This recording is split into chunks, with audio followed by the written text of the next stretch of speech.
The ocean was restless that day. Winds howled across the void, and even the devas felt it. Something had disturbed the balance. High above, in stillness that could break worlds, Shiva opened his third eye. A flash, a blaze of unbearable fury. And from that fire, something slipped. A spark, a fragment, a living rage. The waters exploded. From that collision of fire and depth, a life emerged. Varuna rose from the depths. What are you, life of flame? Before Varuna could reach the life, the sky rumbled. Thunder filled the sky, and the heaven opened its doors. Brahma himself descended, watching the life with grave eyes. This is no ordinary life. It is born of Shiva's anger and the ocean's womb. Varuna thought for a moment. It is the life of Shiva in front of him. Then it shall be raised as my own. Brahma nodded. Name him Jalandhara. Jalandhara.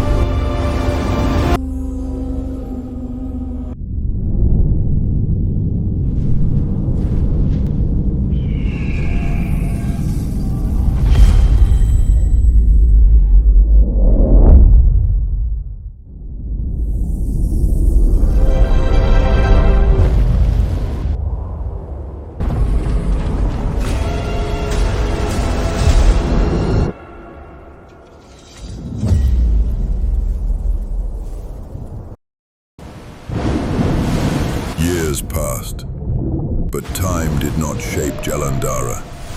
It revealed him.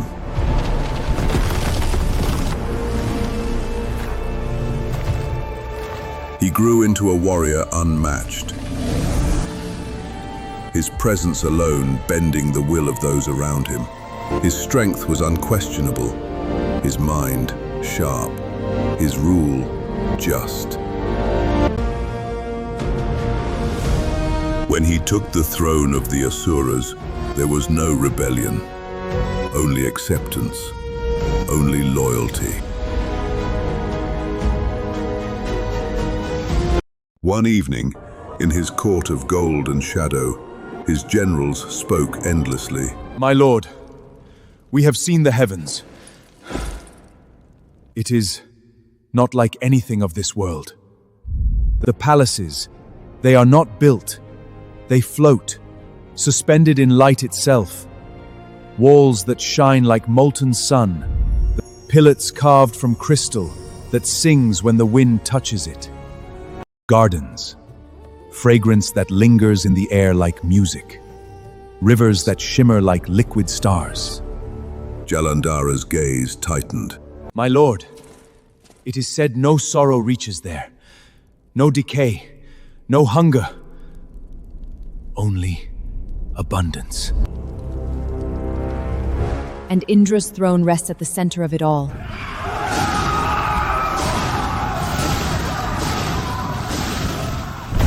Surrounded by apasas who dance without flaw and gods who have never known defeat. Perfection. And no one questions their right to it. They have never known hunger? No, my lord. Never fought to hold what is theirs? No.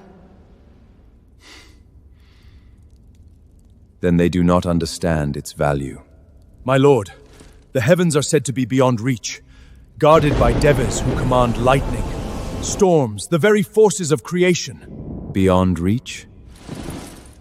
They sit in perfection, not because they earned it, but because no one has taken it from them. If heaven is as magnificent as you say, then it deserves a ruler who understands its worth. His voice echoed across the Asura palace. He looked up. Indraloka awaits. War for Indraloka began with a roar, that shook the entire world. Fire and blood filled the pathway to heaven. Devas descend. Asuras rose with all they have.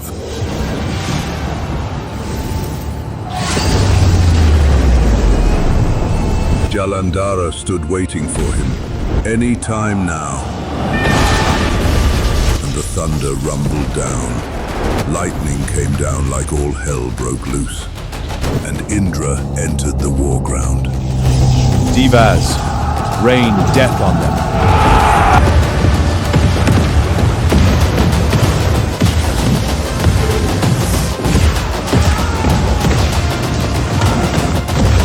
The war ground shivered in the attack. Indra wasn't done yet.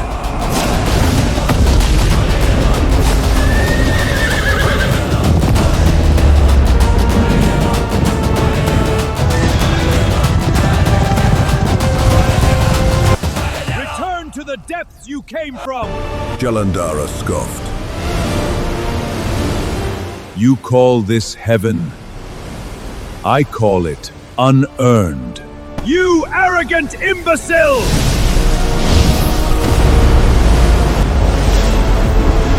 Indra was barely amused.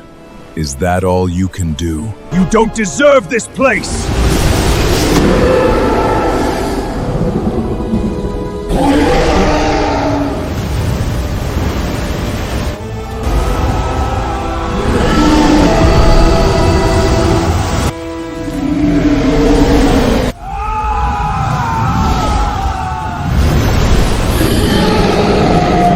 Himself rode into battle.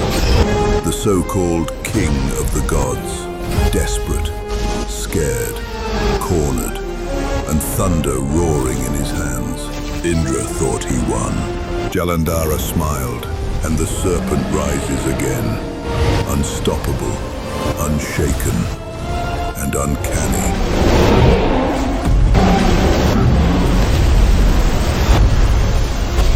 And finally, Indra fell.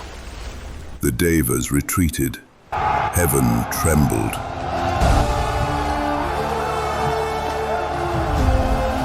And the gates to the Devaloka opened wide before Jalandhara.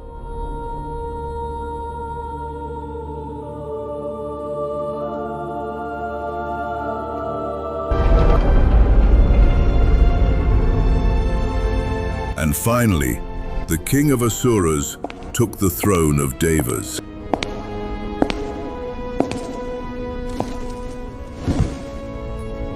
Far away. Why could no one defeat him? Even the strongest blows left no mark. Even divine weapons shattered against him. There is something about him. Something or someone. It wasn't his strength keeping him alive.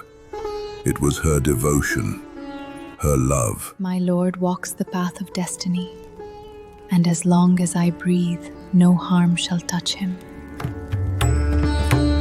Indraloka had a new king, not by inheritance, not by blessing, by conquest.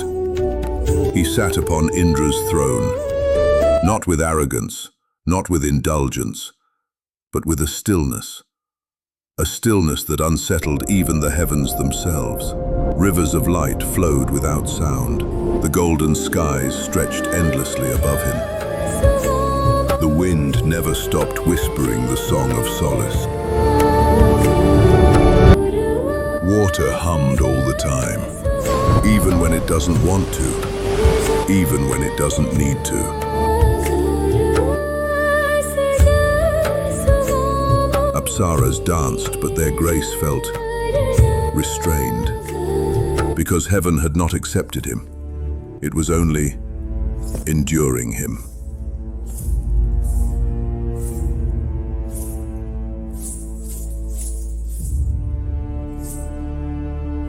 Jalandhara looked across the vast expanse. My lord, all realms now speak your name. There is nothing left unconquered. Nothing. The question lingered, heavy, unanswered. And one day, the wandering sage Narada arrived.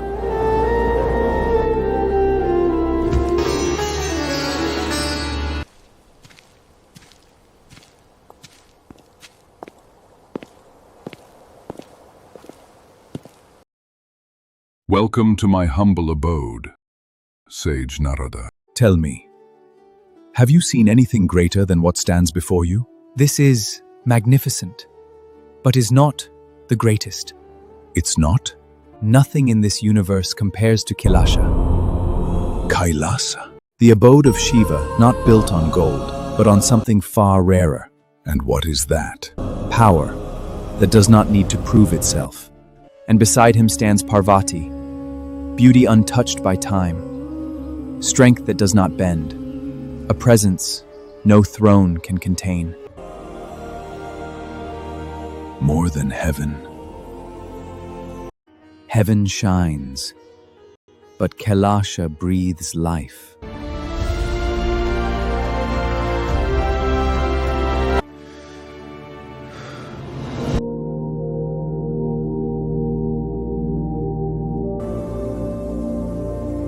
If Shiva lives as a sage, why does he possess what even kings do not? Send a messenger. Rahu, the messenger of Jalandhara, traveled across the realms to reach the abode of Kailasa. Pranamam Mahadev.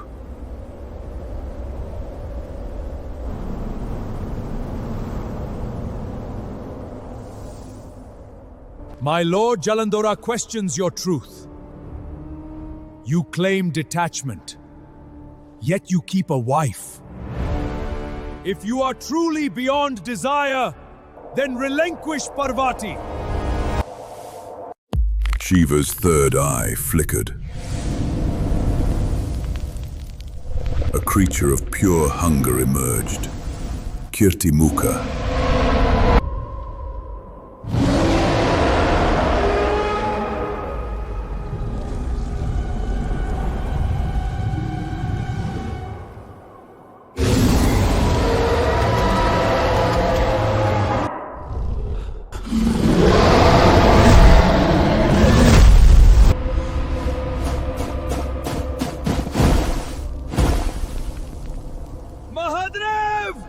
Forgive me!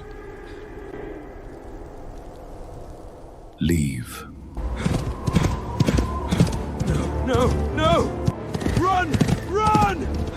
It's still there.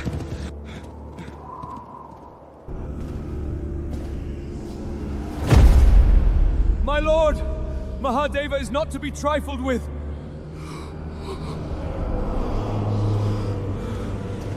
Prepare the army. They didn't just march, they erupted, forged in the lightless, crushing depths of the ocean, bred in the suffocating dark.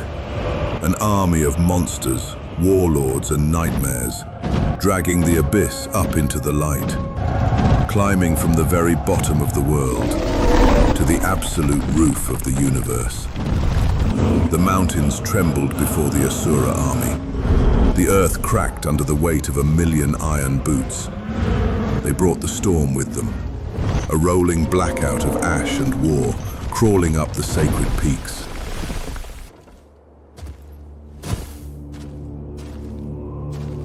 Kailasa in all its glory.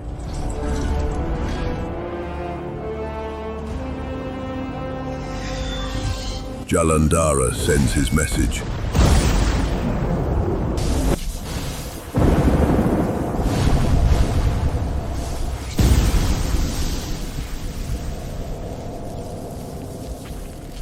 Nandi, the warrior of Shiva, answers the call.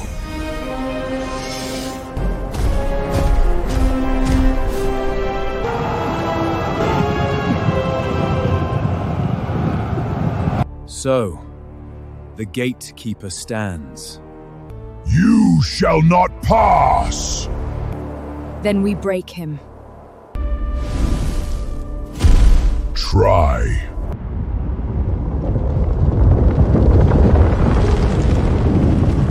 Come,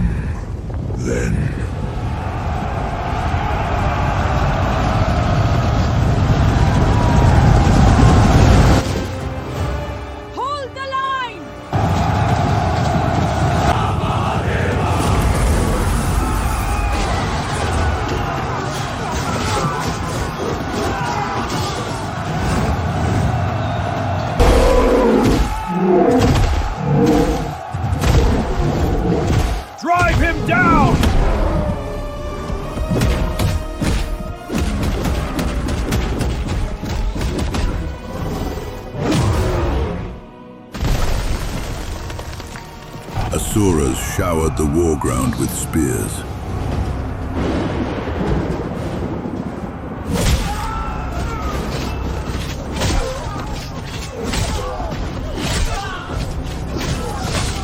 Shiva unleashed their swords in all directions.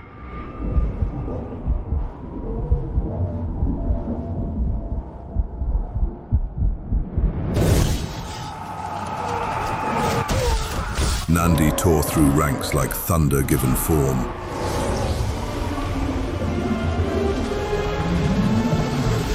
Enough! Break! Mountains cracked, skies fractured, blood stained sacred ground.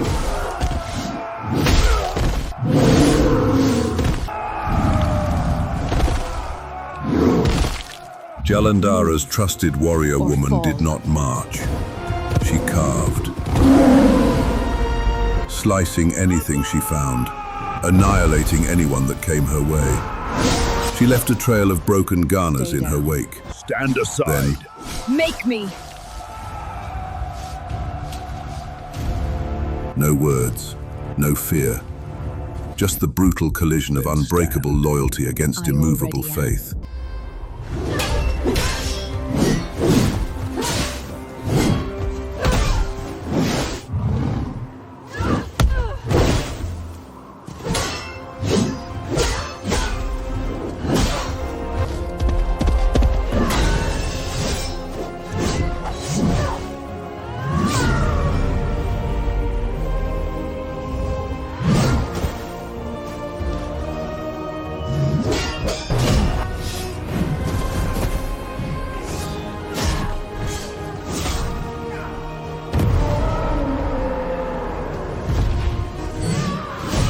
Nandi, the immovable protector, had been forced back.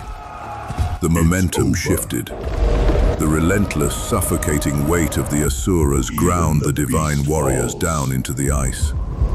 Their edge dulled, their dominance shattered.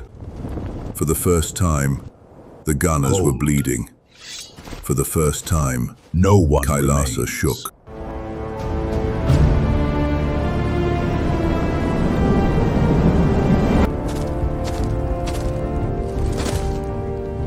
My lord, the gates weaken. Another assault, and we may break through. Breaking through walls is not victory.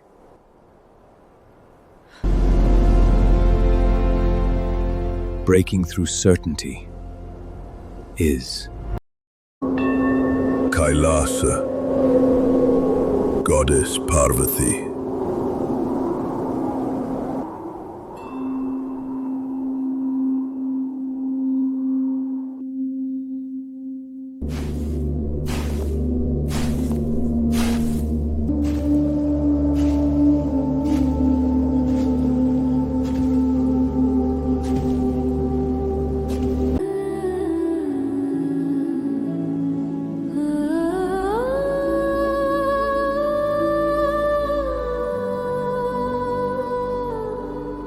You have returned?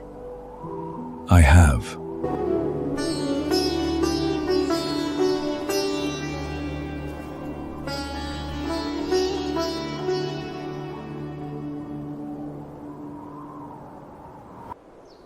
You left the battlefield early. Yes. It was unnecessary to continue. Her gaze lingered. Something was wrong. Who are you? Show yourself!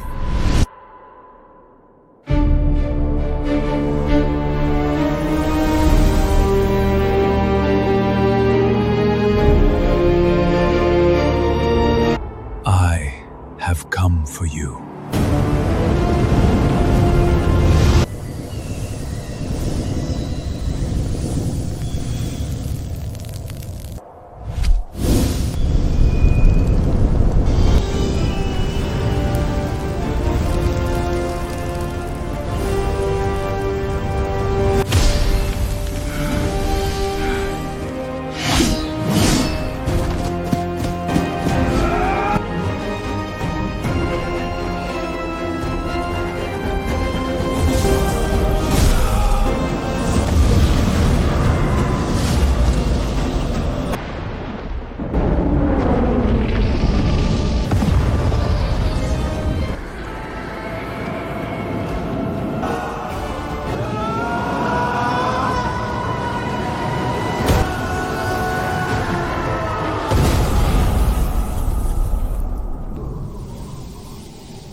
Prepare for him.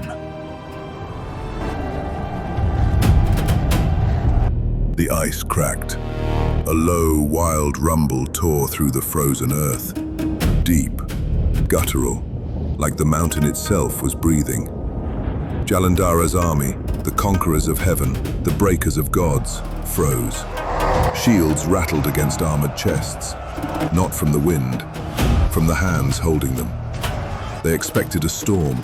They expected an explosion of divine wrath. But the battlefield did not erupt. It stilled, sensing his presence. The deafening roar of war just died.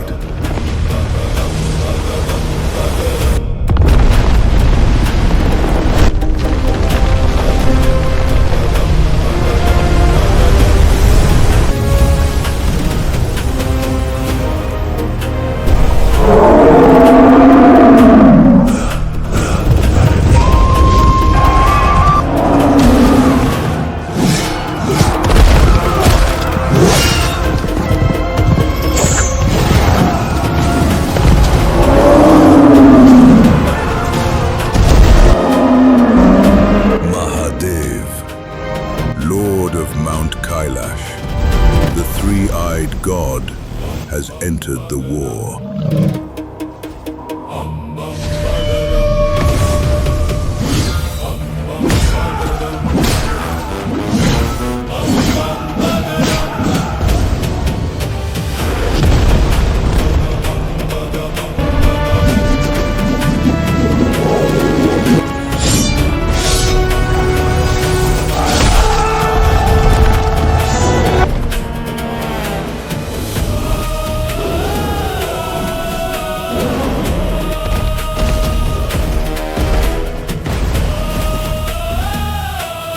Jalandhara turned. He didn't flinch. He didn't bow. The source comes to end what it created. Shiva said nothing. He didn't need to.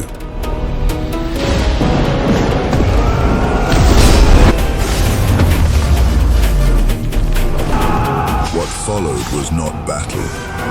It was destruction. The god and the god-born king, tearing the world apart from opposite ends. On one side, Jalandhara roared and tore through everything in front of him. Formations collapsed. Even Shiva's gunners struggled to hold ground. On the other side, Shiva moved. Not faster, not stronger, just final. Every thrust of the trident, every surge of divine lightning. He didn't fight the Asuras, he annihilated them. But Jalandhara wasn't done.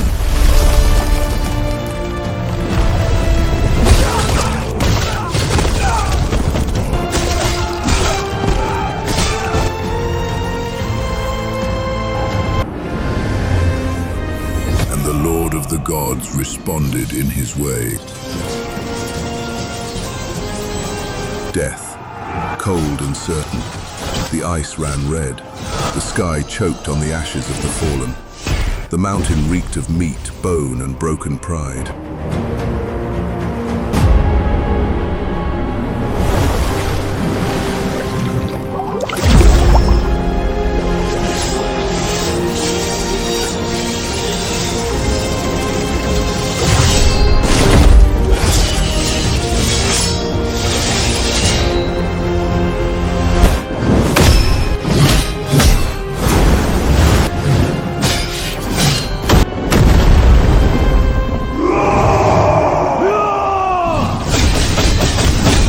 Somewhere far away. This cannot continue. He is not fighting like a being who can fall.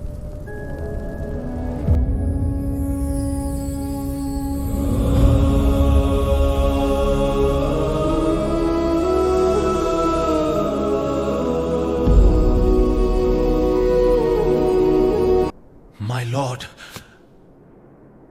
the monster cannot be stopped. You must help Mahadeva to end this. It will not end like this. Because you are trying to defeat him, when you should be removing what protects him.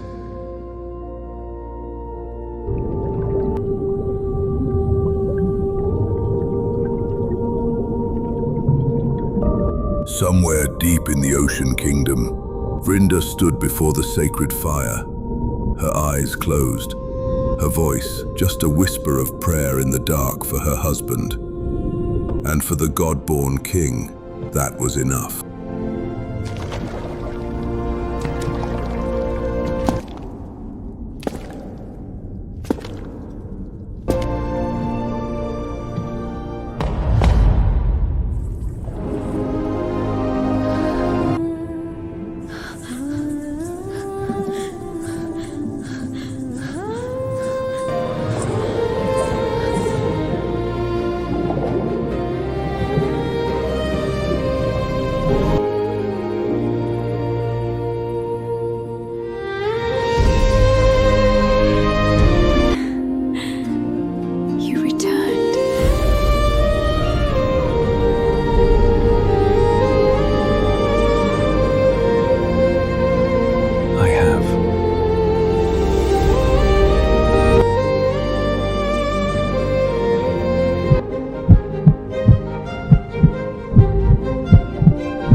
Who are you?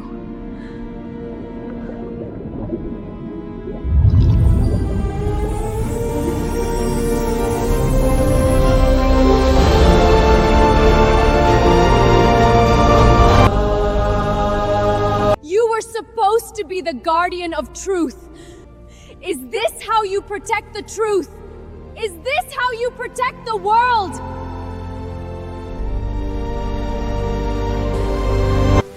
You will know this pain. I curse you, Lord Vishnu. You will lose your wife.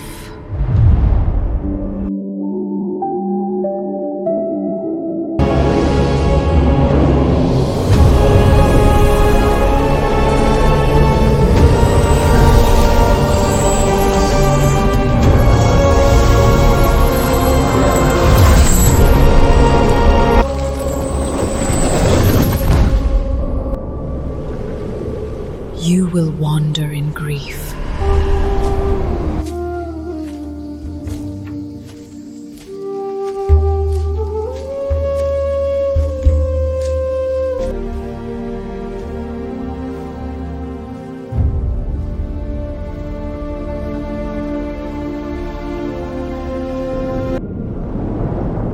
You will depend on others.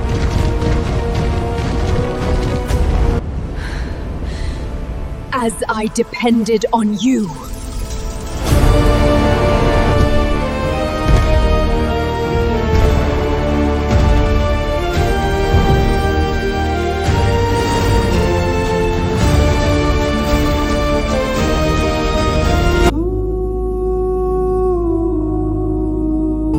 Vrinda summoned the flames. The flames listened.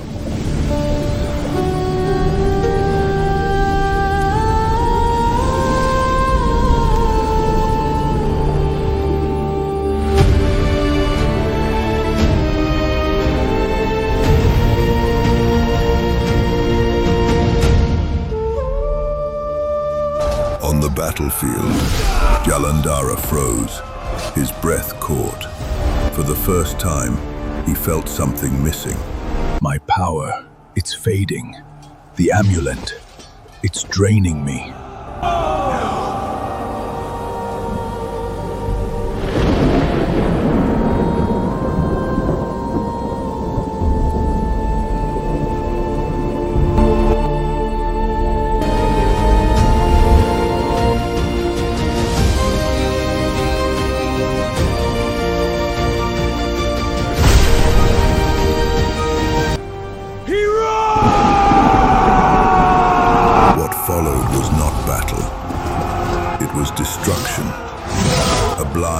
apocalyptic grief.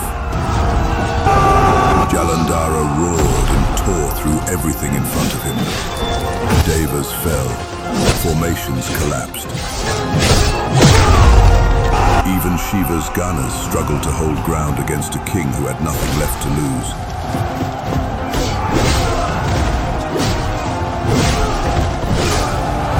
But the absolute truth of the universe had shifted. Without Vrinda, he was just flesh. Now, he could be hit. He could be wounded.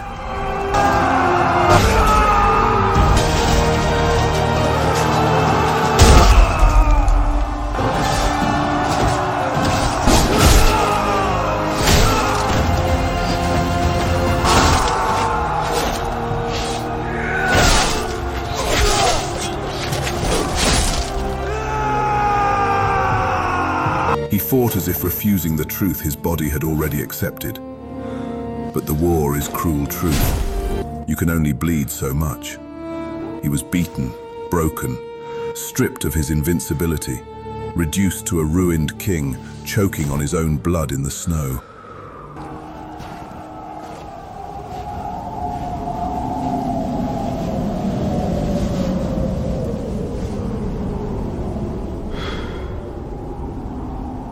The invincibility was gone. The arrogance bled out into the snow. And the lighting found him. Land trembled.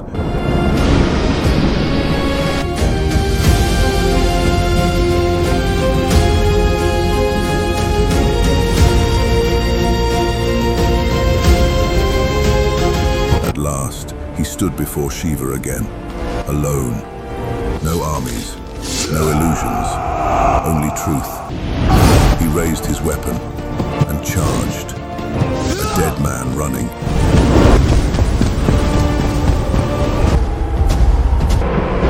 Shiva moved. The strike landed, clean, absolute. And in that final moment, there was no anger left, no defiance, only understanding.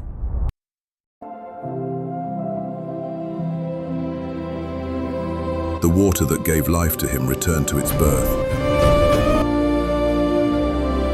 Like a tide returning to the ocean, like fire returning to its source.